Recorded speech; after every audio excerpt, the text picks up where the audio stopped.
Hello everyone. In this video lecture we are going to study what law of flotation, when we can throw a body into a liquid, when a body is sink and when a body float on the surface of the liquid. In this video lecture we study about this. जब हम किसी body को liquid में throne करते हैं तो body जो है वो सिंक हो जाएगी, मतलब उस पानी में या लिक्विड में डूब जाएगी या लिक्विड में तैरेगी। उसके लिए क्या क्राइटेरिया होता है उसके बारे में आज हम स्टडी करेंगे। जो लॉ ऑफ फ्लोटेशन जो है is an extension of Archimedes principal.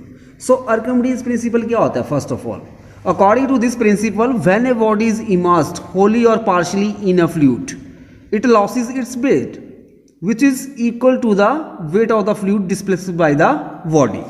जब हम किसी बॉडी को लिक्विड में थ्रोन करते हैं तो बॉडी क्या करेगी? वो वाटर को डिस्प्लेस करेगी, ठीक है। और जो वाटर डिस्प्लेस किया उस बॉडी ने वो किसके बराबर होगा? That is equal to loss in the weight of the body. मतलब जब पानी में आप बॉडी को फेंक दोगे तो उसके वेट में लॉस आएगा, और वो जो लॉस आएगा उसके वेट में वो किसके बराबर होगा?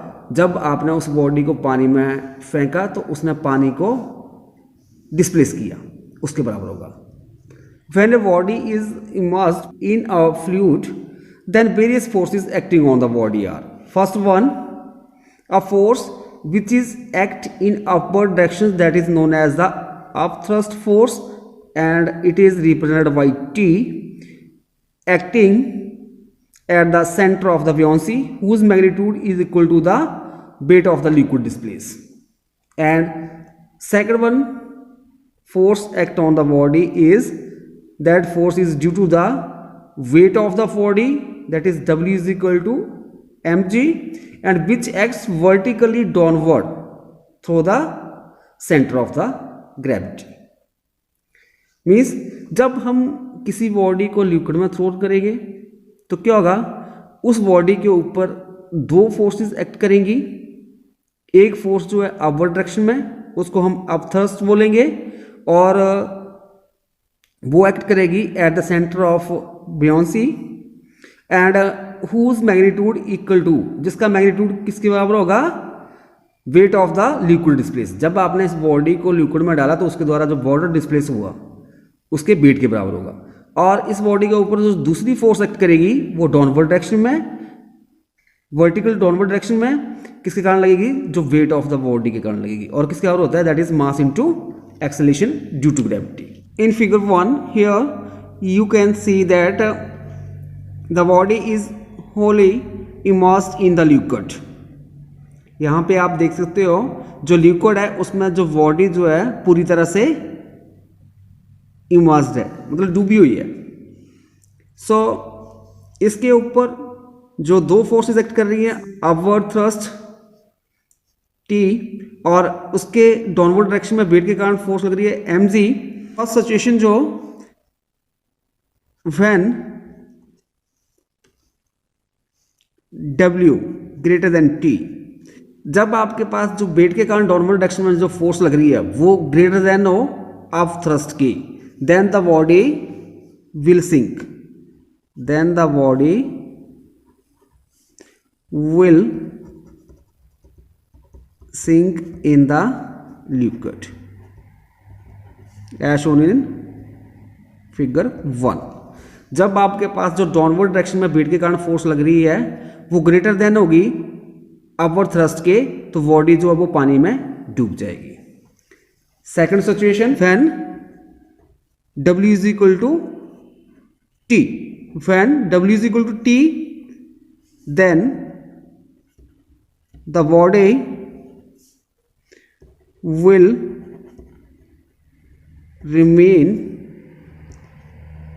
in equilibrium inside the liquid।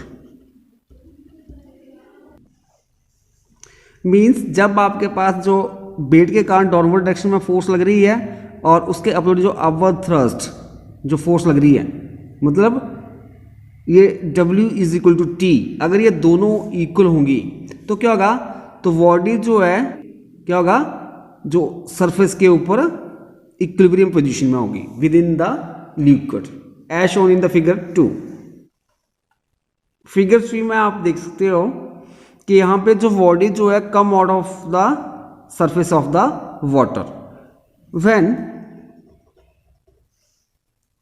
W less than T, then the body will come up to the surface of the liquid in such a way that the weight of the liquid displaced due to its immersed portion equal to the weight of the body. Thus, the body will float with the part of it immersed inside the liquid. जब हमारे पास जो downward direction में force लग रही है wait के कारण, वो लेस देन होगी अपवर्ड थ्रस्ट के, देन जो बॉडी जो है, तो बॉडी जो है वो लिक्विड के सरफेस तक आ जाएगी। और क्या होगा इन दैट केस, जो वेट ऑफ लिक्विड डिस्प्लेस करेगी बॉडी, वो किसके बराबर होगा, जितना पोर्शन उस बॉडी का इमर्स्ड है लिक्विड में। Thus the body will float with the part of it immersed inside. Now definitions of the law of flotation. A body floats in a liquid if weight of the liquid displaced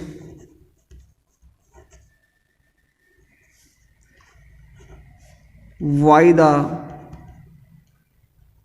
immersed portion of the body is equal to the weight of the body. So this is the law of flotation.